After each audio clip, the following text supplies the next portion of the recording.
श्री स्वामी समर्थ मंडळी, ज्या घरात अशा प्रकारे उंबरठ्याचे पूजन करतात त्या घरात माता लक्ष्मी सदैव निवास करते. हिंदू धर्मामध्ये वास्तुशास्त्रात घरासाठी अनेक नियम सांगण्यात आले आहेत. फार पूर्वीपासून उंबरठ्याला अनन्यसाधारण महत्त्व आहे. कितीही मोठा राजवाडा बांधला तरी त्याला उंबरठा हा असतोच. मोठ्यातले मोठे घर आणि छोट्यातले छोटे घर हे उंबरठ्याशिवाय पूर्ण होत नाही. उंबरठ्यामुळे घरामध्ये वाईट शक्ती प्रवेश करू शकत नाही. घरातील वातावरण उंबऱ्याच्या आत राहते. बाहेरच्या लोकांना घरातील भांडणे, वादविवाद आणि कुटुंबातील इतर गुपित गोष्टी समजत नाहीत. म्हणून प्रत्येक वास्तूचा उंबरठा हा मर्यादा म्हणून ओळखला जातो.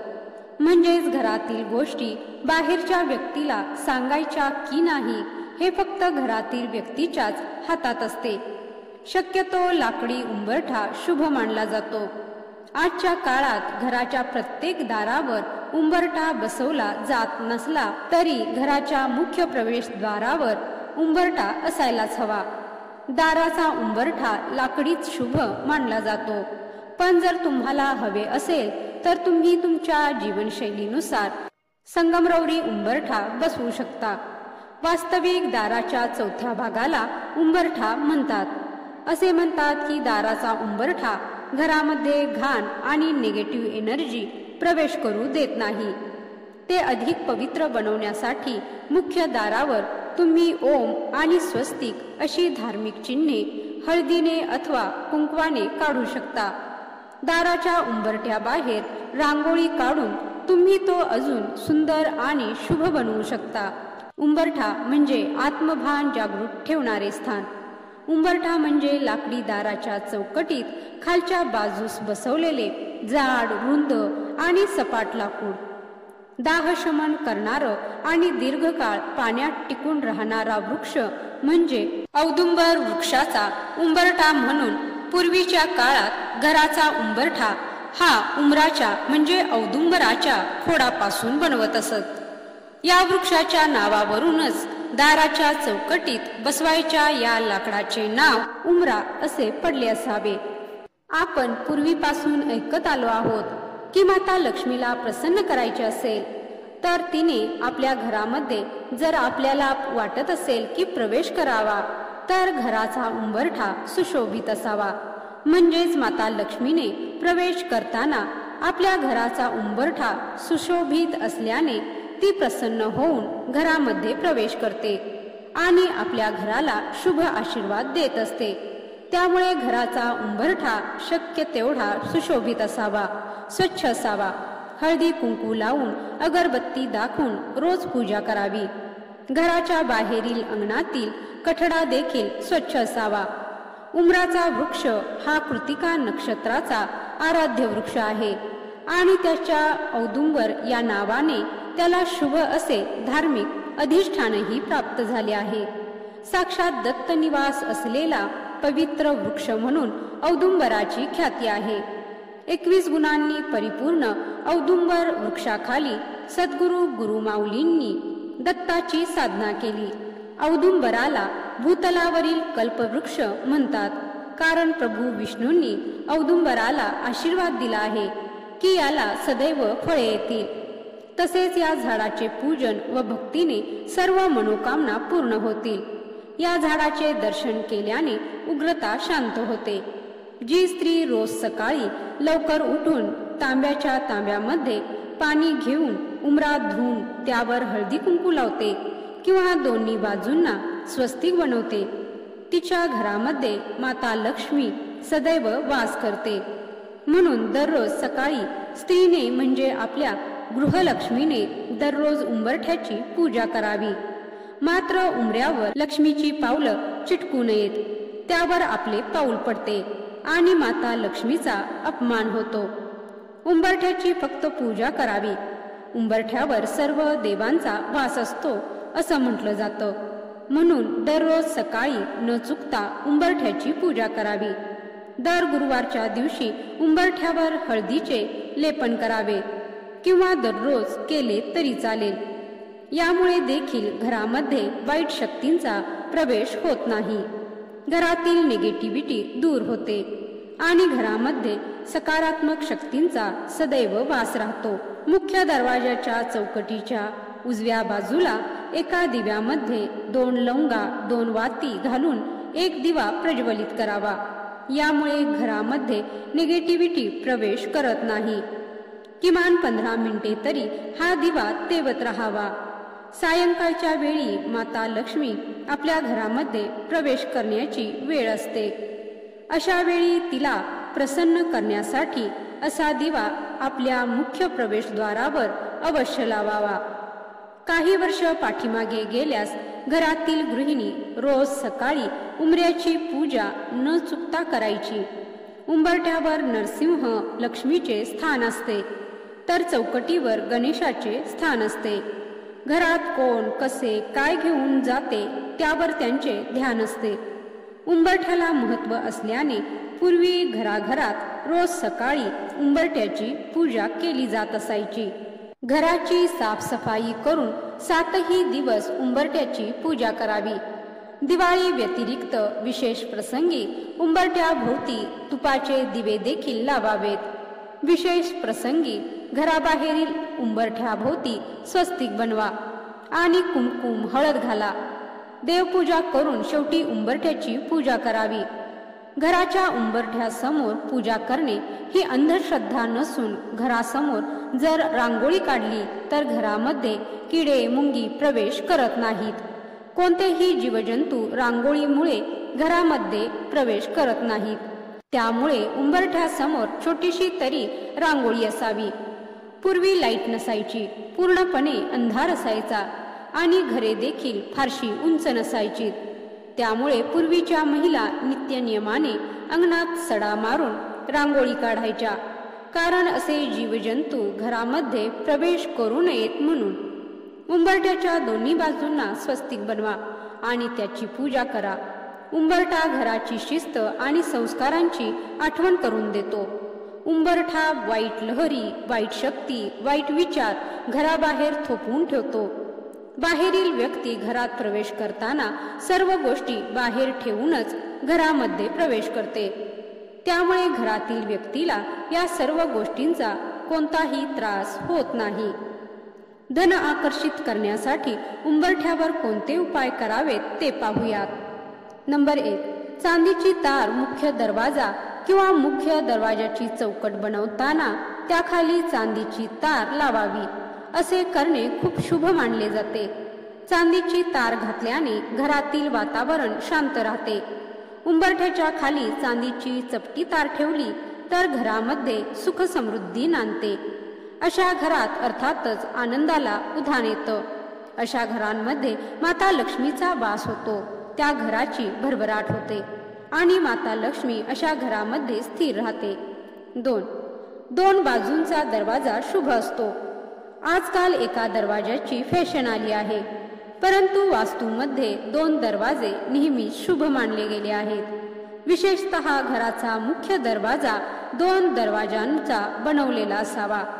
खरं तर एका दरवाजासाठी दरवाजाच्या चौकटीची आवश्यकता नसते, परंतु 2 दरवाजाच्या चौकटीशिवाय अपूर्ण असतो. घरात कोणतेही मंगल कार्य होणार असेल तर त्याआधी मुख्य दरवाजाच्या दोन्ही बाजूला शुभ लाभ लिहिले जाते. शुभ आणि लाभ ही गणपतीची 2 मुलं आहेत, म्हणून मंगल कार्यामध्ये शुभ आणि लाभ लिहितात.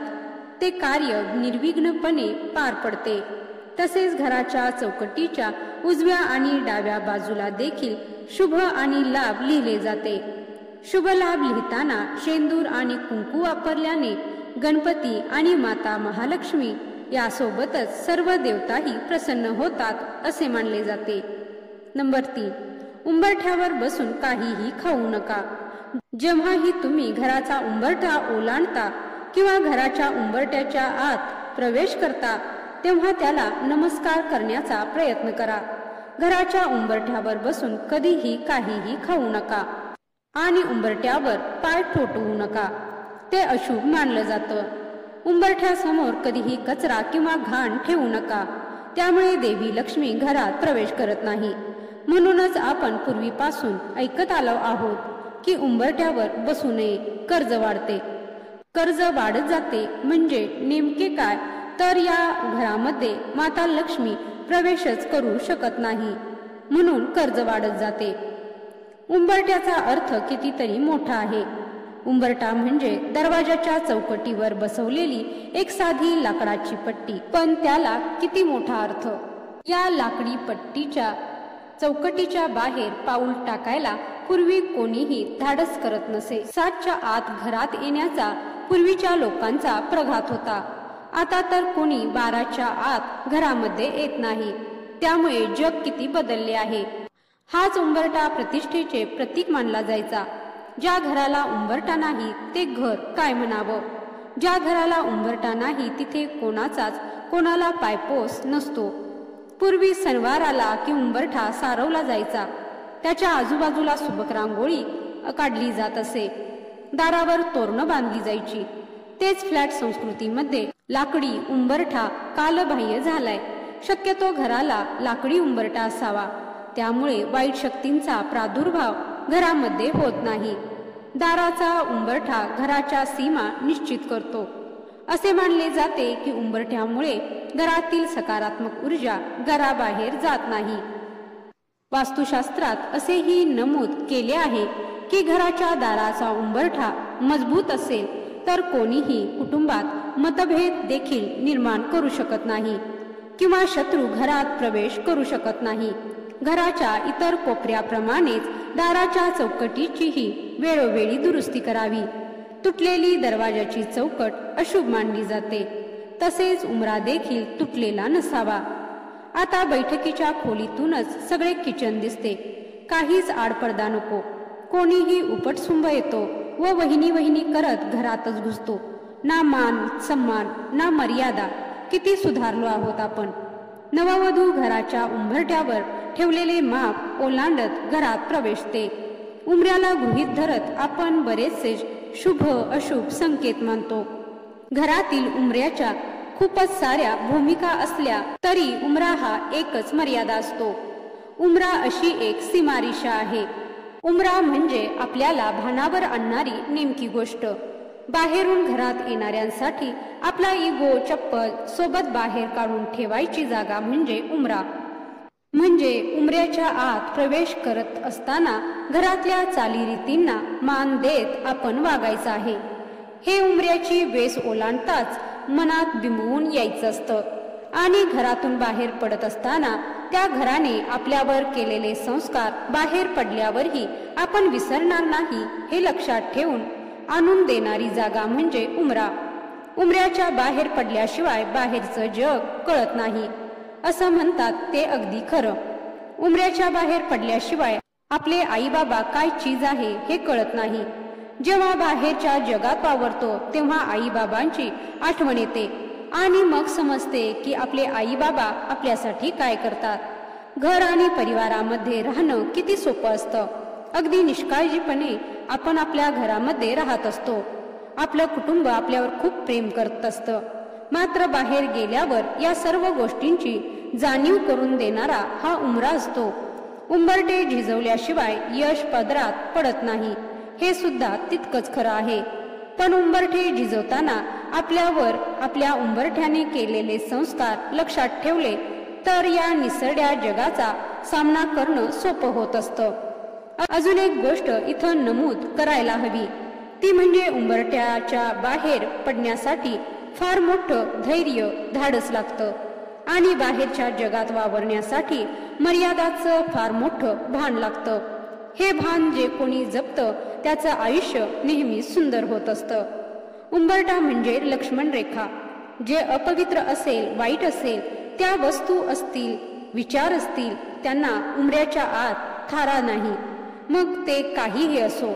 भ्रष्टाचाराचा पैसा असेल, कुलक्षणी मित्र असतील, व्यसनासाठी लागणारे साहित्य असेल, वाईट विचार असतील, त्यांना उंबऱ्याच्या आत स्थान नाही.